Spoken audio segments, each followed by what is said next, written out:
Abe Sandquist here, Soil Solutions and Natural Fertilizer. I've got a very important guest for us again here today. We've got Gene Kinkle, and he has been with Soil Solutions for how many years now, Gene? Well, about 22, 23. 22 or 23 years. And Gene grew up, on a farm, and they had a very large livestock operation in his family over the years. And his experience level is very high with all kinds of stuff, agriculture. And Gene's been in the business of managing gypsum for Soil Solutions, probably for 23 years. So Gene, what brought you to Soil Solutions, and why did you feel that you wanted to go work with this product at that point in 2003? A lot of people didn't recognize it as being something that was even used, right? Well, yes. I was working for a retailer. I learned what gypsum did. I used a lot of the prilled. At that time, still like we do today, 150 pounds to get the sulfur source. I was putting on maybe 500 pounds per acre. Of prilled. Of prilled.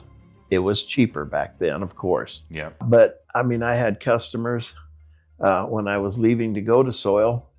Now who's going to help me? Which one of them do I talk to? Nobody carried on, because I knew there was more to be had out of calcium sulfate. What sold you on that? Well, understanding what ammonium sulfate does for high pH soils. It's the ammonical nitrogen that acidifies calcareous calcium, but the sulfur helps that. But we don't need ammonium sulfate on pHs that are lower. Maybe let's say 6.2, 6.4, but we're not going to put lime on yet. And so calcium sulfate, calcium is a neutral-based calcium in that. And so, but we're getting the sulfur. And that is huge. Back when, you remember the geography books back in 7th and 8th grade days. We had the pictures of the industrial age, the smokestacks billowing the black smoke out. That was good for farmers. That was billowing that sulfur out like you went from the coal burned and everything. And so we took the diesel fuel, took the sulfur out of the diesel fuel. Now we had to clean the smokestacks, the power plant smokestacks up. So they put the scrubbers in, cleaned up all the carbon sulfur emissions out of that, scrubbed them. But that made a good gypsum and everything. Yes, I know the time I was in 2008, the flue gas derived symposium out in Indianapolis. There were 3 doctors out there that are gypsum gurus: Dr. Jerry Bigham, Dr. Warren Dick from the Ohio State University, and Dr. Daryl Norton from Purdue. One of them was up in front of the crowd. They all 3 were up on stage. But one of them said, no one will have as pure a gypsum as what we have, because it's a food grade recipe. And so there's no heavy metals left in it or anything. It's all the best. And there's a lot of microbial food left in it too. So there's different kinds of gypsum. There is different kinds of gypsum. To differentiate, we've got dihydrite gypsum, which is what we want to use. Dihydrite gypsum has molecules of water. It's moisture. It has to have that to work. Anhydrite gypsum, there's several mines out west that are anhydrite.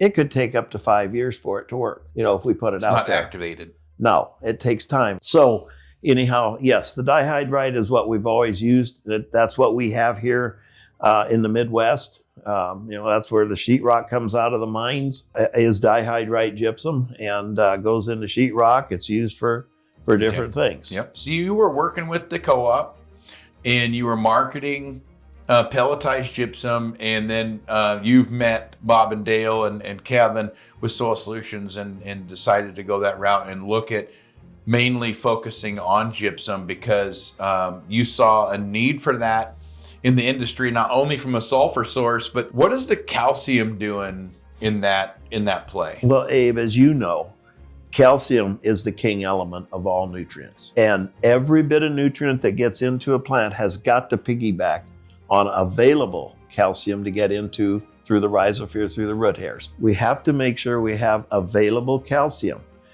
If we're low pH, high pH and everything, do we have enough available calcium to pick that nutrient?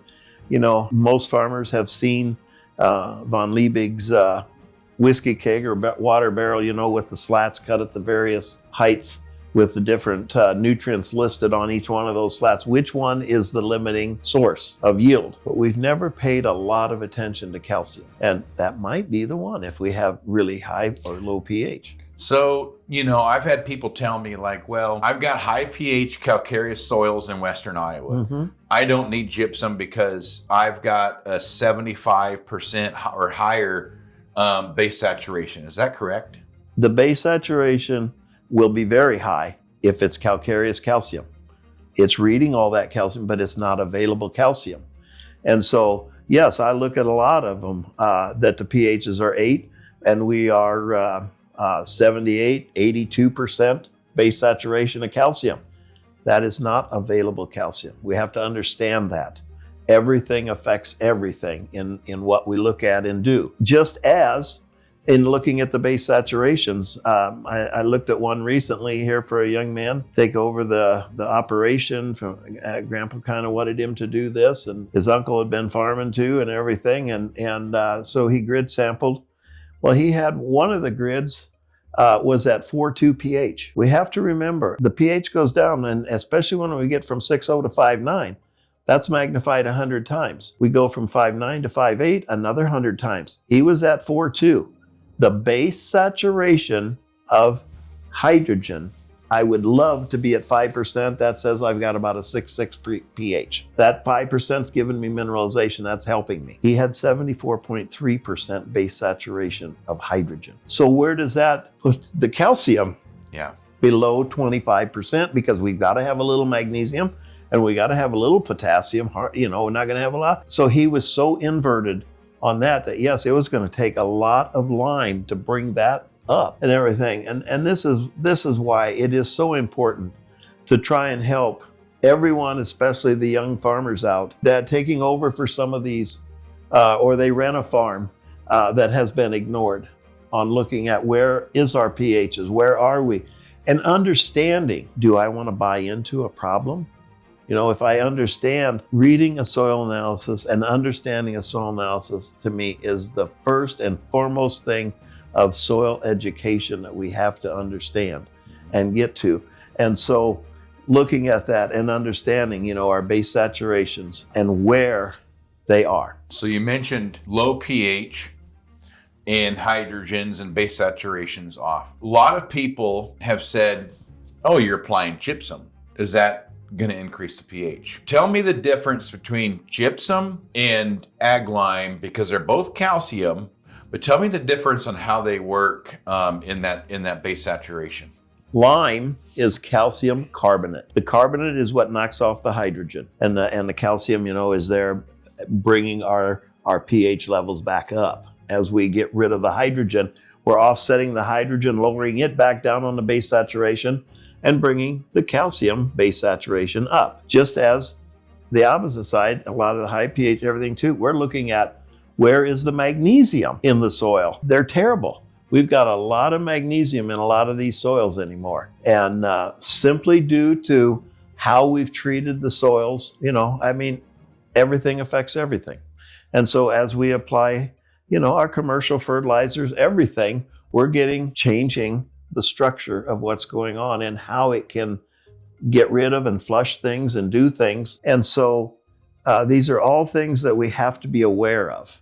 And magnesium makes soil tight. Calcium gets in and flocculates it into better aggregate, that's going to let oxygen down into that profile. Then we're going to blow biology to life. Biology can't live in a oxygen less environment. It has they are the most important things. We talk about soil health and everything, and the biggest thing we talk about is the physics of the soil, and that's how is it structured, how is it it's plated, it's tight, how we do tillage. All of these things affect how tight our soils are, what we do to them, what we apply to them. Potash, the salts that are in the potash and everything, they affect how hard the soil is. The magnesium affects how hard and tight the soil is. So these are all things that affect. So as we I want to look at amendments that are going to help bring our soils more into balance, then we can look at nutrients. What you're going to use calcium carbonate ag lime for is if you have a low pH and a low calcium base saturation, you use ag lime to increase your pH. Yes. And make the system work better. If you have already high pH or high pH, and an optimum category like maybe 50 to 60 part per million of or percent calcium, and you're running an 18, 20, 25% magnesium, gypsum will come in and shock the system. The sulfur will acidify that magnesium and flush it out through the system, and then replace it with calcium to flocculate them clay particles. Yes, right? what's happening is when we apply the gypsum, the calcium and sulfur will separate. Yep. The sulfur will attach to the magnesium because that's a little less positive on the cation exchange than the calcium is. And so it'll tie up with the magnesium. So now we have just made magnesium sulfate, Epsom salt. That will flush fairly quickly down out of the profile. So the idea of gypsum, people have always said, why do I put this on, right? And Gene's talked a lot about a lot of different things here, but the main thing is that when we have the proper amount of calcium in that base saturation and magnesium's lower, it creates air spaces. Yes. It creates it flocculates the clay particles so they're not bound tight. Right. Not like this, but like what that. That's doing is that's allowing moisture to go through, which is going to help so you're not losing water running off the top. And what is a water? H2O. Yep. Getting oxygen down into that profile. So yes. So when you remove the water, oxygen can come in, right? And we've talked about this a lot, biology, right? And biology is a very important part of an agricultural system, and we have not talked about that years ago. In the last 10, 15 years, we've talked more and more about it, and we've learned that biology is kind of the main spoke to this. It is. Right? So we can have all of our chemistry working properly, but if we don't have the right structure to let the oxygen penetrate the soil, which is going to bring the biology to life, now we have nutrient cycling working. Yep. So gypsum is a tool to help separate those bonds. And it's different than just putting on AMS. And AMS is going to acidify. It is. But you're not going to replace it with calcium. So you're still going to create a hard surface. So there is a reason to why we are utilizing calcium sulfate. And we like calcium sulfate in the bulk form, normally because it's finer and it's cheaper per ton to apply. So we can put on 1,000 pounds per acre. It'll cost us the same amount of money as maybe 100 pounds or 200 pounds of pelletized product. If you don't have a bulk product, pelletize is the way we have to go. Yes, and this is just a cheaper way of doing it, and faster reaction because we can apply more to get that response. Yeah, you get more. You get the amounts needed. I mean, we look at back in the day when we very first started, Bob designed a chart showing about how much to put on, and the higher our CECs are, of course, the more it takes. The higher our mag levels are, base saturation, the more it takes. Now, example, when we started way back, we bought 380 acres, very tough soil. We wanted it tough. Base saturation of magnesium was between 40 and 48%. That's concrete. That's just as hard as this floor would be. Yes, and everything. And today, it's like a garden. 3 different universities said you'll never change this soil. It's a garden today. It probably took about 10 ton of gypsum over a number of years. That's about 11 ton is what we had put on there over time. Yep. But it was interesting. In 2014, we tiled it then, and we could just walk right through that heavy Luton soil with one tractor and the plow. A customer on some of the other ground that we had bought the farm from had to have 2 tractors and struggling to get through it because that was how tight it was. But over those 9 years, that gypsum had flocculated and loosened that soil. The last time we did a field day was in 2014. on that particular piece. And it was interesting. We had the root pit open where we had done the tiling to show how far down the gypsum had, and then of course hooking up the tile lines, how we did that. But it was very interesting. I mean, you had black soil down, that lutein soil down, all of 40 inches to where the tile line was. 28 inches down. That was the nicest, mealiest soil that you could have. That's how far down the gypsum had worked over that period of time. And so, yes, I mean, it's interesting. And that's why, root pits do help understand what goes on in the soil and everything. So in that, yes, gypsum plays a huge role in what we need to see. It is a good amendment to be using. We have three main pillars to soil science. We've got chemistry, biology, and physical. Yep. And gypsum improves all three. Yes, it does. Not very many ingredients that we apply, besides maybe manures, compost, and those other natural ingredients, right, that we can say it has an effect on all three. Phosphates, potassium, nitrogen, all those are a one chemistry fix. So I'm going to explain to you how the gypsum affects those three. The first one, we're supplying sulfur. Everybody needs sulfur. You've talked about sulfur. It's an issue now. We don't get it free anymore. Right. So we applied sulfur, that's chemistry. We're also applying calcium, and that chemical reaction, that chemistry reaction that's happening by displacing the magnesium loosens up the soil, and what happened? We improved the physical, right? So now we improve the physical environment of that soil and structured it right so water can flow through and oxygen can flow through, and then what do? We improve the biology, the biological. Yep. So it's one of the only ingredients besides lime and compost and manures that affects all three pillars of soil science. So anytime you can work with those products, they're worth every bit as much to your long-term success, probably more to your long-term success than any nitrogen or phosphorus or potassium that you can apply. Because this isn't a one-year thing. This is a longer-term thing that's going to make that soil better for your grandkids to farm. So I've always said, work on soil amendments, and then look at what do I need for nutrition. Yep. Because if we can get our amendments right, our soils are more like what the Lord meant them to be way back before we ever broke the prairies up and burned the organic matter down to where it is today. Yep. It was an interesting point visiting with an 85-year-old farmer at one of the farm shows. This has been about 5-6 years ago. And we were talking about organic matter. And he said, for fun, he said, I just went out this fall. He said, I know it was a 100-year fence line.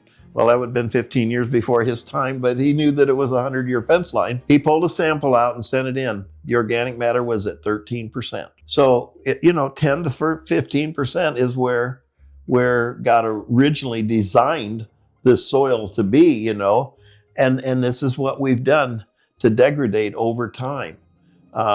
We've burned the organic matter out with all the tillage, the salts that we've applied, those created tighter soils. So it's just we're creating solutions that are gonna fix you that. Bet. Yep. Two things I want to talk about today. This one here was gypsum, and I think you guys can have a good idea about what gypsum does and why we do it, and for sure to reach out to Gene or the guys and see if or just look it up and you'll find a lot of good information about why gypsum is good.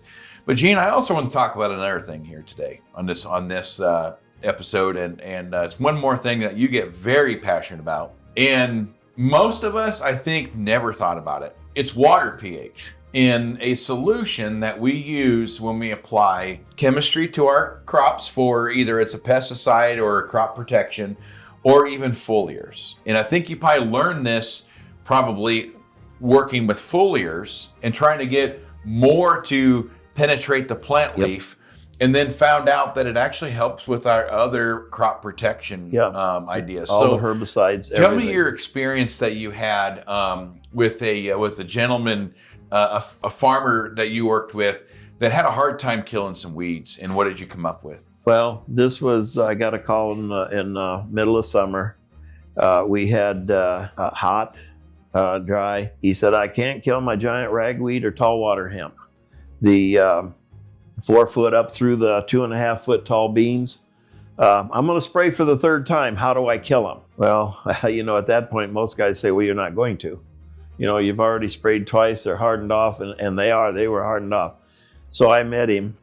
He'd cut them off about 3 hours prior to that. So they were even more hardened off, lacking moisture. But I really, really radished the plant up, was able to get my pH meter on enough of sap in that weed. That sap plant pH was right at 5 for the giant ragweed and 5.2 for the tall water hemp. And so what that told me was I have to have my solution buffered down to at least a 3 pH. Now, guys, remember that glyphosate is about a 3.5 pH product in itself.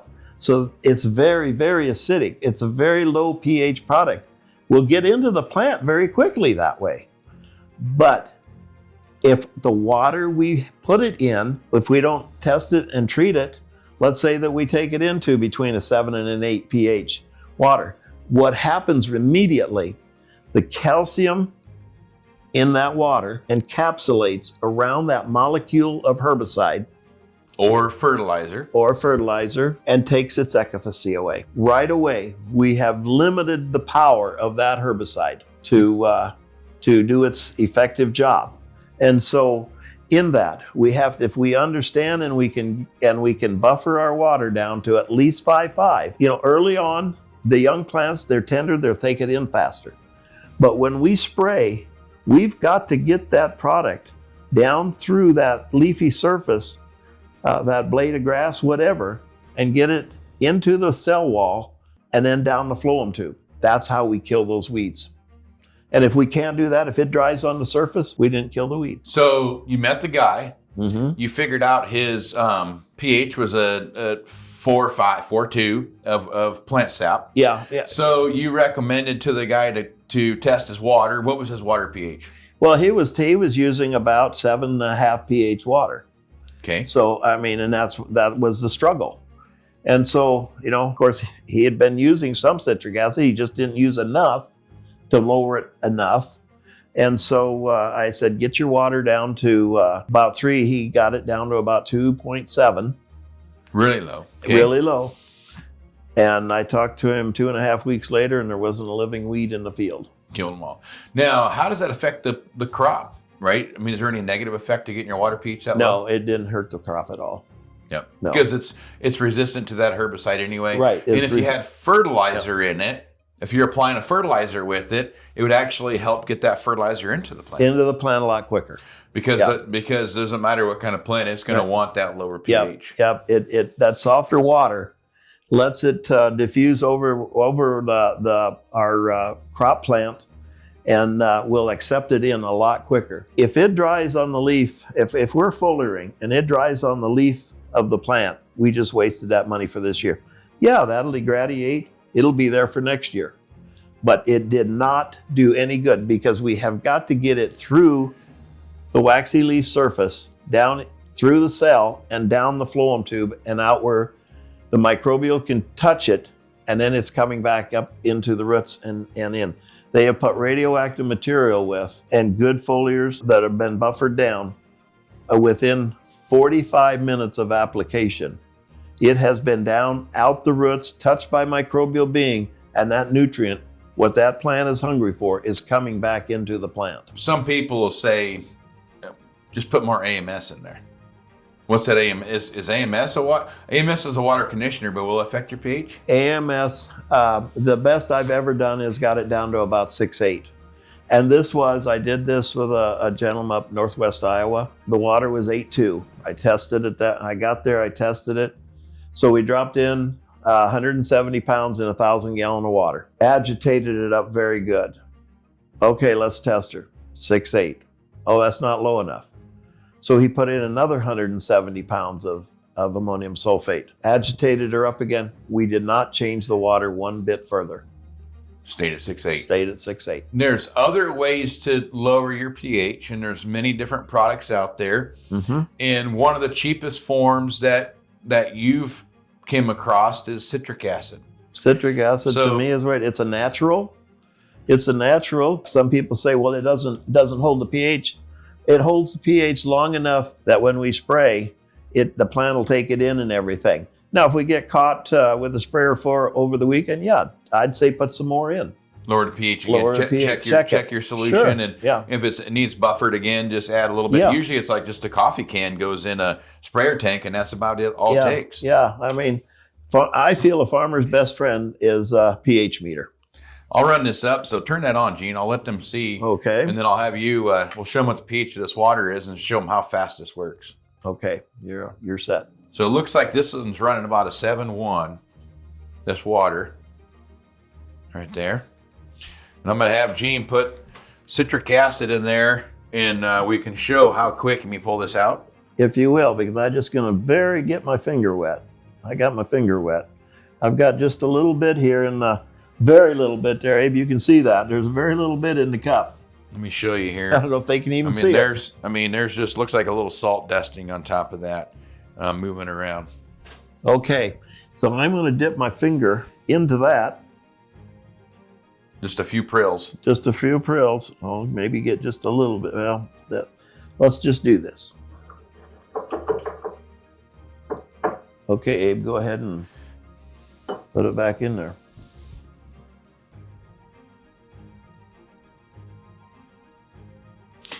You're down to 6.4. That's it. And I only had 4 or 5 of those. Put just a little, one more finger. Yeah, let's do just a little bit more.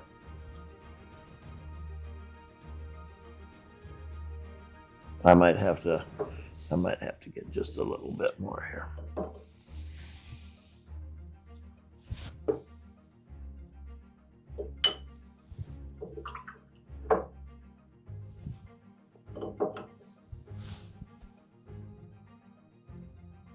Did we drop it anymore? You're down to 5.5. Okay. So that very little bit of citric acid.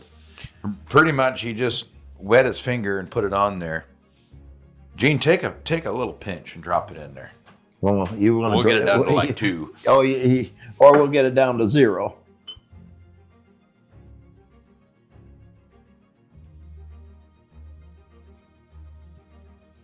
That's enough, Abe. Yep. That's enough. I like my science experiments.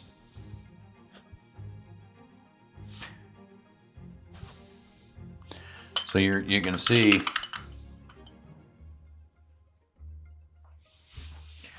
we're down to a 4.4 pH. Just that very little bit. So we didn't even put a pinch in that water. So a coffee can, what I have found, in 1,000 gallons. Yeah, 7 pounds. If you have an 8 pH water, 7 pounds per 1,000 gallon. If you have a 7 pH, 5 pounds will do it. If you have a 6 pH, probably 4 pounds will do it. So, but like I said, pH meter is one of farmers' best friends. They don't cost much. They're good. You got to calibrate them and then kind of keep them clean. But you can do your plant sap pH, with them. A lot of times rather than doing my Brix test with my refractometer, I'll just see where the plant sap of the weed is. Yeah. They go hand in hand.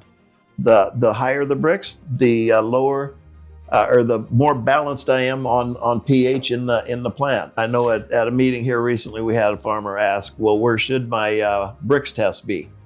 A very, very healthy plant, yes, if we could be, I'd say 16 to 20, man, we're really healthy. At 5, yeah, we've got all kinds of insects, parasites, whatever, bothering us. At a 12 Brix, we've kind of almost eliminated rootworm problems. And so understanding the healthier we have that plant, and that's both understanding the Brix, the sugar content of the plant, and that's what a refractometer will measure. We squeeze some juice on there and look up through it at the light and give us a reading. But I have gone to using my pH meter a lot because the correlation between back when we had aphids, I had a friend that did really controlled tests on using both Brix readings and pH plant sap readings. And as each one was higher and more balanced, eliminated aphids. Mm-hmm. there was none. There's so many things, like you've said, everything affects everything. And I want to sum this up a little bit now. So this episode here, I want to talk to Gene, and thank you very much for coming. Right? You're welcome. And doing this. But we wanted to visit about, the soil structure and talk about how chemistry affects the structure and the biology. We wanted to talk about pH in the plant and how that affects. And if you really bring this home and think about it, our whole entire agricultural system is biology, right? So when we're talking about needing oxygen, we're a biological being.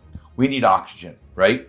So in our guts, in a cow's gut, in an animal's gut, if the pH of the rumen or the pH of the gut is not right, you're sick, right? So we had a guy talking about having a pen of swine, of feeder pigs that were not consuming food correctly. And his nutritionist looked at every single thing they could, and they finally tested the water, and he had an 8 pH water. So they used citric acid to lower the water, and as soon as they did, them hogs got right back on feed again. So what we're talking about in soil science, in biology, and all these things is not different. It's not different than what we have to manage our bodies or any other biological being on the planet. And like I've said before many times, the soil is one large gut. It digests organic matter. It digests, back in the day before we had the population that we have, when an animal died, the soil consumed it, turned it back to nutrient, and grew the next crop. Yep. Right? So everything affects everything, and the soil is a large gut, and I want to make sure we talk about that. Air and water management in our soil, managing water, pH. These two things are very important in agriculture. Yep. And I hope that you gained a little bit of knowledge about pH and pH management on water solutions and how gypsum affects crop productivity. Yep. We'll see you in the next episode.